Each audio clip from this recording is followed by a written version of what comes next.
ओवैसी साहब मेरे मित्र हैं, लेकिन मेरा उनको सुझाव है कि आप हैदराबाद संभालिए, हैदराबाद अपना किला बचाइए।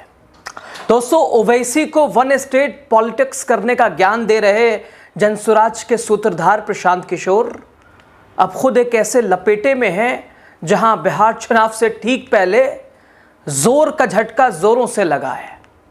फंस गए प्रशांत किशोर, एक्शन होगा।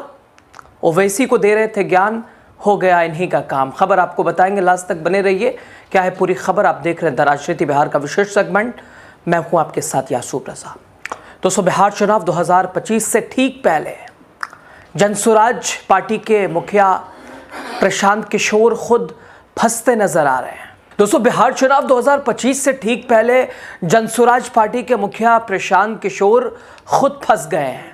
रणनीति दूसरे के लिए बनाते बनाते अब वो अपने ही जाल में उलझते दिख रहे हैं।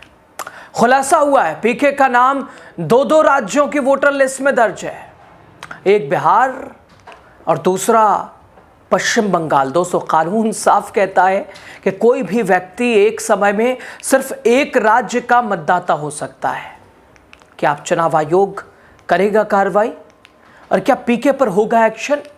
रणनीतिकार से नेता बने प्रशांत किशोर खुद एक बड़ी मुश्किल में फंस गए हैं, वो भी चुनाव से ठीक पहले। बिहार चुनाव के पहले ही चुनाव आयोग के रिकॉर्ड्स में खुलासा हुआ है, पीके का नाम दो राज्यों यानी बिहार में भी वो मतदाता है और पश्चिम बंगाल में भी मतदाता, यानी दोनों राज्यों की वोटर लिस्ट में पीके का नाम है। बंगाल की वोटर लिस्ट में उनका नाम कोलकाता के 121 कालीघाट रोड पर दर्ज है, यानी वही पता जहां मुख्यमंत्री ममता बनर्जी का विधानसभा क्षेत्र भवानीपुर है। टीएमसी का मुख्यालय भी स्थित है और यहीं से है प्रशांत किशोर। भवानीपुर विधानसभा से एक मतदाता और दूसरा बिहार की वोटर लिस्ट में उनका नाम रोहतास, जो कि उनका पैतृक आवास है, जो कि कोनार गांव, वहां उनका एक नाम रजिस्टर्ड है, वहां के वो मतदाता है। पैतृक निवास भी प्रशांत का बताया जाता है। दोस्तों, जन प्रतिनिधित्व अधिनियम 1950 की धारा 17 साफ कहती है कोई भी व्यक्ति एक से अधिक निर्वाचन क्षेत्रों में वोटर नहीं हो सकता। यानी अगर किसी के नाम दो राज्यों की वोटर लिस्ट में दर्ज है, यह कानूनी अपराध है और यह अपराध की श्रेणी में आता है। और मामला सामने आने के बाद अब इंडियन एक्सप्रेस ने प्रशांत किशोर से संपर्क किया, चीजें स्पष्ट करने की कोशिश की। पीके ने कोई जवाब नहीं दिया। हालांकि उनकी टीम ने कहा कि बंगाल की वोटर लिस्ट से नाम हटाने का आवेदन कर दिया गया है, लेकिन सवाल क्या ये अब किया गया है? जब चीजें साफ हो गई हैं तब किया गया है? लाइट जलाओ ताकि गद्दारों को भी मालूम हो जाए कि तुम्हारी बत्ती गुल होने वाली है। तो लगाओ मेरे साथ, सीमांचल की जनता जिंदाबाद, सीमांचल की जनता जिंदाबाद, सीमांचल की मजलिस पार्टी जिंदाबाद, मजलिस पार्टी जिंदाबाद। अस्सलाम वालेकुम व रहमतुल्लाहि व बरकातहू।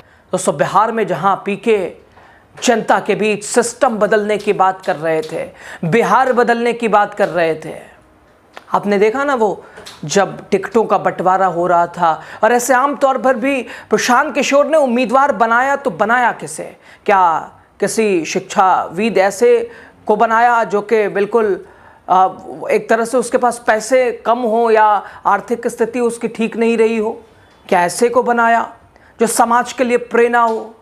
नहीं, ऐसे ही को बनाया पीके ने उम्मीदवार जो आर्थिक तौर पर मजबूत था।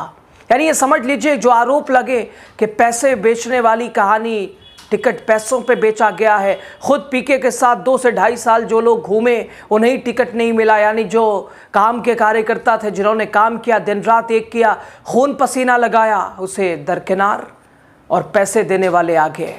और अब प्रशांत किशोर सिस्टम बदलने की बात करने वाले खुद सिस्टम में फंसे हैं।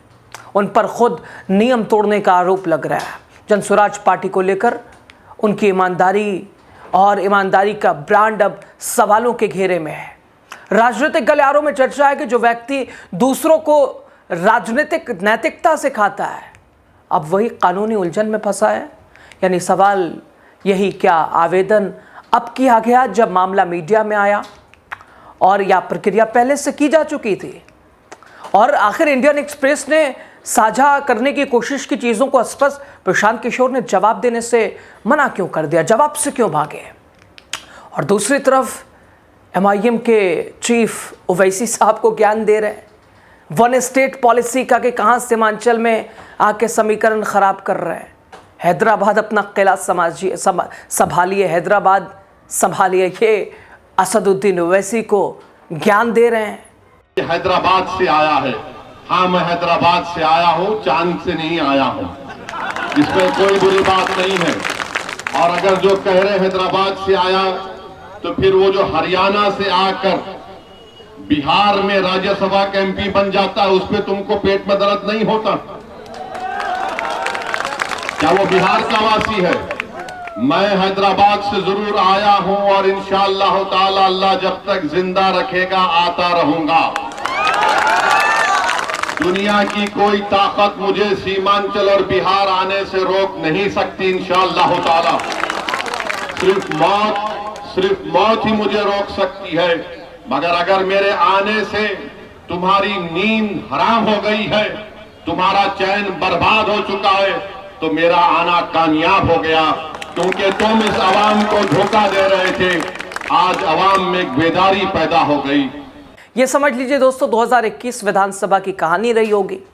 तब प्रशांत किशोर ममता बनर्जी के साथ काम कर रहे, लेकिन क्या ये मुमकिन है कल अगर वो झारखंड चले जाए, झारखंड के मतदाता हो जाए, परसों मुंबई चले जाए, महाराष्ट्र, वहां मतदाता बन जाए, अगले हो के दिल्ली आ जाए, बीजेपी के लिए काम करने लगे तो बीजेपी के मतदाता? ऐसा संभव है?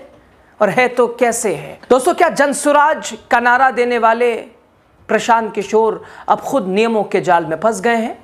2 राज्यों में नाम, 2 वोटर कार्ड, और अब एक बड़ा सवाल, क्या चुनाव आयोग लेगा पीके पर एक्शन?